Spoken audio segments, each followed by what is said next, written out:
અમદાવાદમાં શરૂ થયેલા સાબરમતી ફેસ્ટિવલના પ્રથમ દિવસે જાણીતા નાટ્ય કલાકાર સિદ્ધાર્થ રાંદેરિયાએ પ્રસ્તુતિ કરી હતી।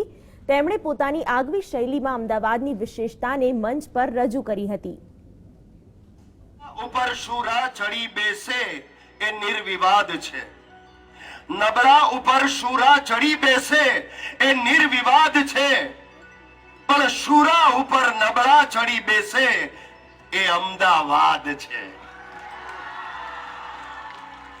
जब कुत्ते पर सस्सा आया तब भाषा ने शहर बसाया। अहमदाबाद साबरमतीना कांठे विस्तरेલું આ શહેર એટલે અમદાવાદ। વર્ષો પહેલા હિન્દુસ્તાનનું માન્ચેસ્ટર એટલે અમદાવાદ, ગુજ્જુ ભાઈઓનું એપિક સેન્ટર એટલે અમદાવાદ। સાહેબ, આ અમદાવાદની ખૂબી લીટીઓ બહુ બધી ગજબની છે। મિલથી લઈને મોલ સુધીની કાયા પલટ આ શહેરે જોઈ છે। અહીંયા ગલીઓ કરતા પાનના ગલ્લા અને ચાની કેટલીઓ વધારે છે। આજકાલ આ ચાની વાત નીકળી છે તો તમને કહું દોસ્તો, અહીંયા આવતા પહેલા ચાની કેટલી પર રોકાયો। આજકાલ ચા એટલી નાની પ્યાલીમાં આપે છે, મને કહેવાનું મન થયું, ભાઈ અલ્યા તું આ ચા આપે છે કે પોલિયોની રસી?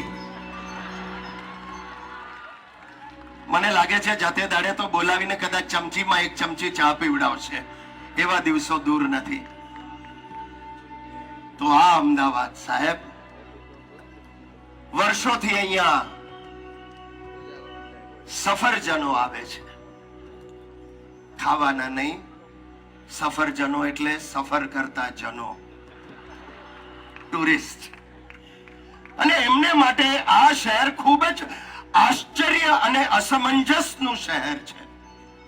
આશ્ચર્યનું શહેર, જ્યાં સૌથી વધારે ભીડ છે, સૌથી વધારે કોલાહલ છે, એવા રોડનું નામ આપણે રાખ્યું છે રિલીફ રોડ। અને આ શહેરની ખુમારી જુઓ સાહેબ, અરે રિક્ષા વાળાની પણ કેવી ખુમારી। રિક્ષાનો ટર્ન મારવો હોય તો હાથ બહાર નહીં કાઢવાનો, સીધો પગ બહાર કાઢવાનો।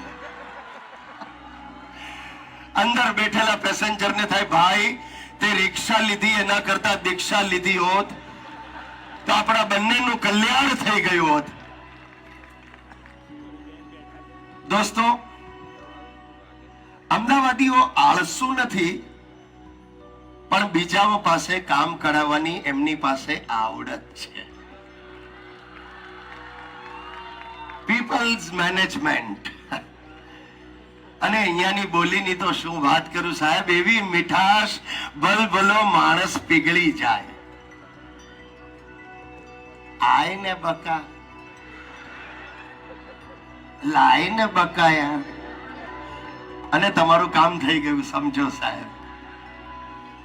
સાહિત્યકારો, કવિઓ, કલાકારોની આ નગરી છે, અને એટલે જ ફ્રી પાસ માગનારાનું આ મનગમતું મથક છે।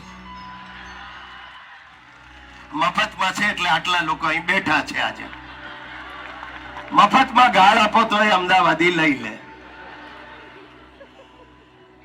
પણ દોસ્તો, આજ અલબેલા અમદાવાદની એક બીજી બાજુ પણ છે।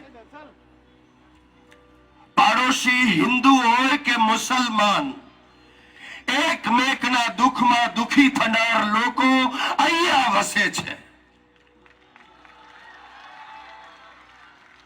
ફકીરની કબર ઉપર ચાદર ઓઢાડનાર હિન્દુ અહીં વસે છે, તો નવરાત્રીમાં હોશભેર ગરબા લેનાર મુસલમાનો પણ અહીં વસે છે।